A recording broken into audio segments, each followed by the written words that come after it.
Good morning, YouTube. It's Arwen from Tarot by Arwen. It's a pretty chilly day here in New Mexico. Yay! After living in Texas for many years, I'm kind of happy to wake up and be a little cold. The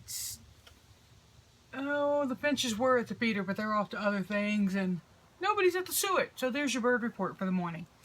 Somebody asked me, a couple of you have asked me, what the difference is between Lenormand, Tarot, Oracle.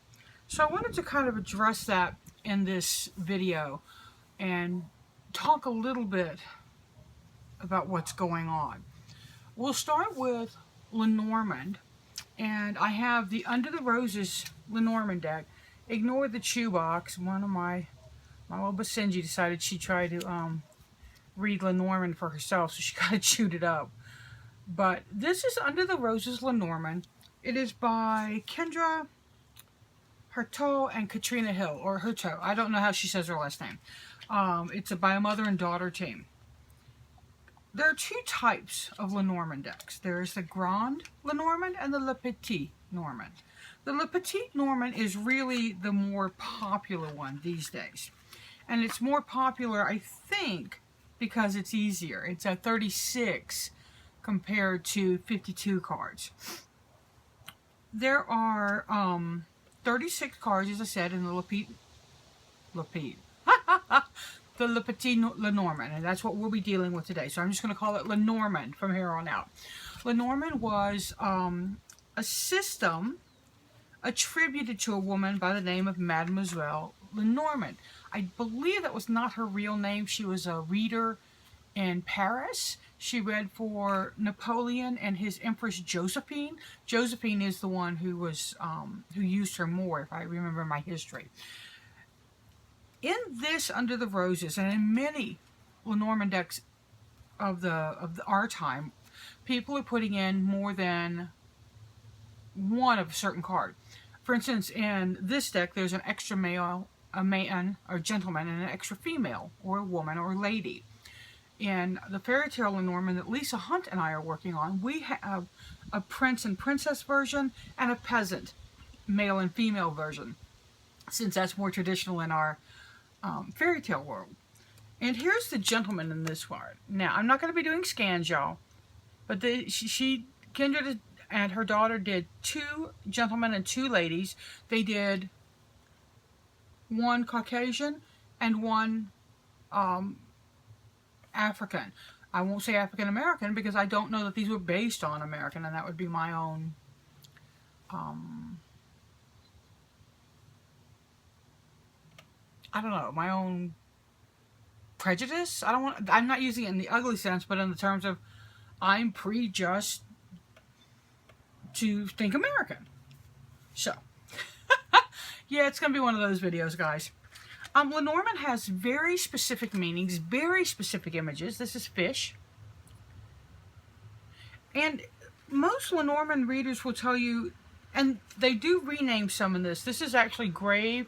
In many decks, it's coffin. And it's about an end. Lenormand is not meant to be read the way tarot is. Tarot, you do a lot of intuitive interpretation. You pull a lot out. Lenormand is meant to be a quick and fast read. There's some great Lenormand teachers out there. Rana George, Donnelly Delarose, Chloe McCracken. Check into their teaching, and I highly recommend Rana George's book on Lenormand. I'll put a link to it down there. It's very good. I have it on my Kindle. But these are very specific, like fox. Fox means... And they've got deception, treachery. This one is a fun little deck because I don't know if you can see, but in the background, they've got the words written in there. And fox is deception, treachery, trickery, but it also can mean a red-headed woman. So, when you think Lenormand, think fast, concrete reading. People use these to find things. One trick to do is to go do what Donnelly taught me as a fan and do a 1, 2, 3, and they read together like a sentence. So that's what Lenormand is. It's a a very specific, very direct system. I'm going to just look here and see. Oh, and they also did an alternate child. I'm sorry. The cards, I'm going to read. The cards in the Petite Lenormand are used in combinations to extrapolate meanings, identify past, present, and future influences on your life. The origins of the Lenormand Oracle stem from the reputation of Mademoiselle Lenormand, a famous card reader who died in 1843. The Petite Lenormand was named after her and published not long after her death. So she didn't actually read with these cards. She read with a system that I think it was called the Game of Hope, is what she called it. And she said she was taught by somebody when she was in the convent. I believe gypsies taught her. Not really, again, not really clear on my history with that. But that's what the Lenormand deck is. And the Lenormand is, again, not really meant for psychic interpretation. People use it for that, but that's not what it's meant for. Next, we're going to look at tarot.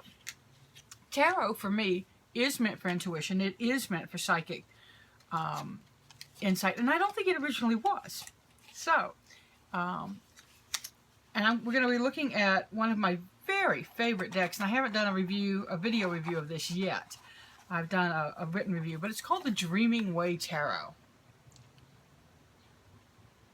And it's done by Rom Choi, who I believe is Korean. Rom, I'm sorry if I'm wrong. And illustrated by Kwon Shina. This is a 2012 US Games deck.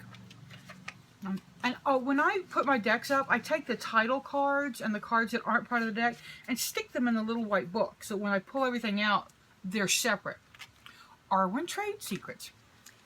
This, and I'm looking at tarot in the Rider-Waite system, and we will do another video on Rider-Waite, the Thoth deck, and the Marseille style, because there are three, for me, systems within tarot. And tarot is specific. They have, the Two of Wands. I hope to see two wands. Sometimes you see two people, but most often you only see one person in the Two of Wands. Two of Swords, you can see two people. But you see, and these are illustrated or scenic pips. In the Marseille, they're non-scenic. So you see 4 coins, and that's what we're looking for in tarot. Tarot is different in terms that it's larger, so there's 78 cards in a tarot deck. Now you'll find tarot decks like the Oracle Tarot.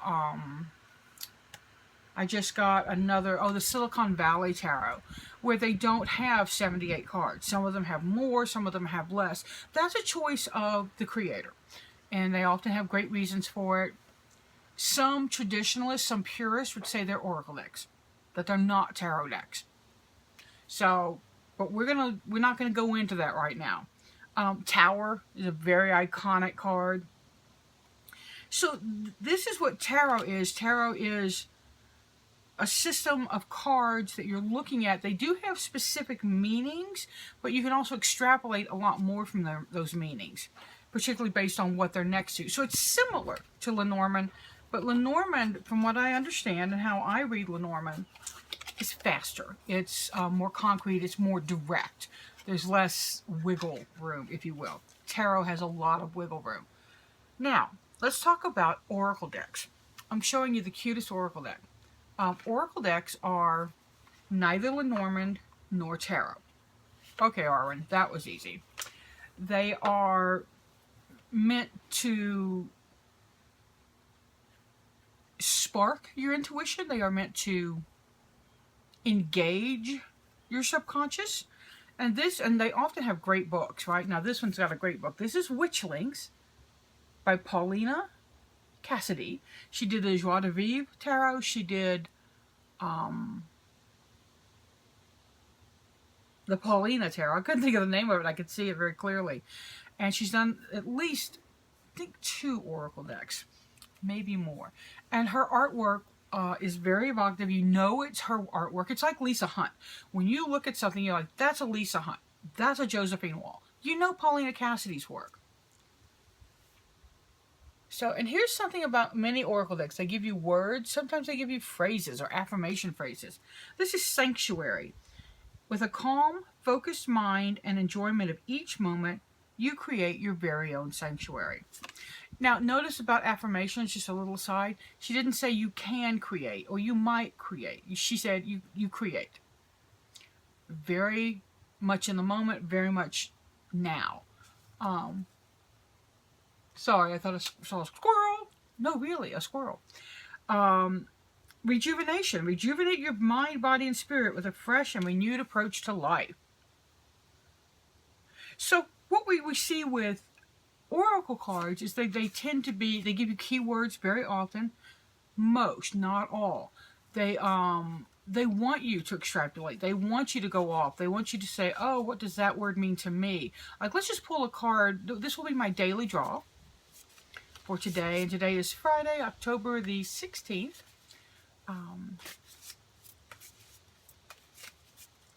And I shuffle in the way I shuffle tarot. I shuffle and I cut 3 times. So, and this is my card for today. Ha ha ha ha. I guess sanctuary, you want it to be seen twice. With a calm and focused mind and enjoyment of each moment, you create your very own sanctuary. With a calm and focused mind and enjoyment of each moment, I create my very own sanctuary.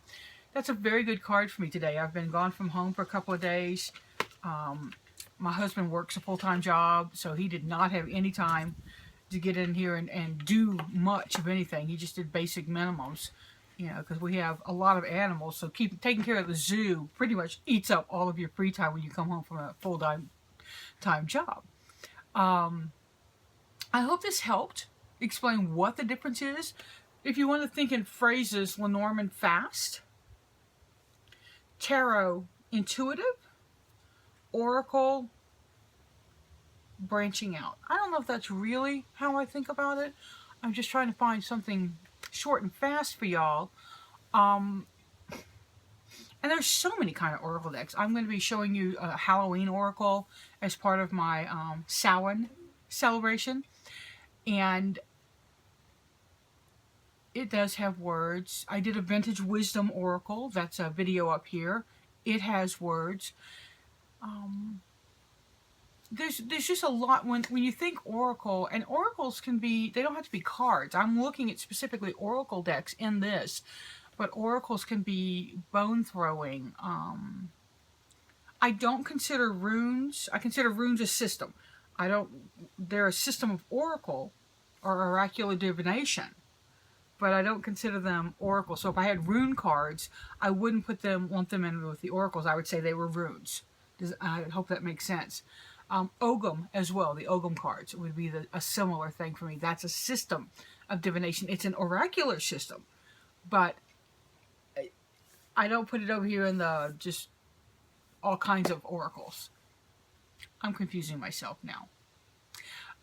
It is kind of early in the morning. I don't think it's quite yet 7 a.m. here in New Mexico. So, again, ask me questions. Tell me what you want to know. And we can look at it more. I'll try to link some books down in the drop-down link also to give you some, books if you want some reference books to look at. Ember did a great video about book witches. I read a lot of books. I delve into a lot of books. And no, I haven't read every book on my shelf. I've read bits and pieces of them, but I haven't read every book on my shelf. So, a lot of my practice comes from focusing on one area, learning it, and then moving to the next. But y'all, I've been doing this for a while. I dedicated in 1985 and first started reading tarot. Before that, didn't get really serious about it till about then. But I picked and poked at it from about 80, 81. So don't rush yourselves. Don't think you have to know it all right away or you're not a real witch. A real witch is someone who watches nature, the cycles of nature, and moves in harmony with nature and the world around him or her. And that includes if you're an urban witch, if you live in a New York City right? In the downtown, you still see things. Keep your eyes open. Watch. Fairies, spirits, little people, they're all around us.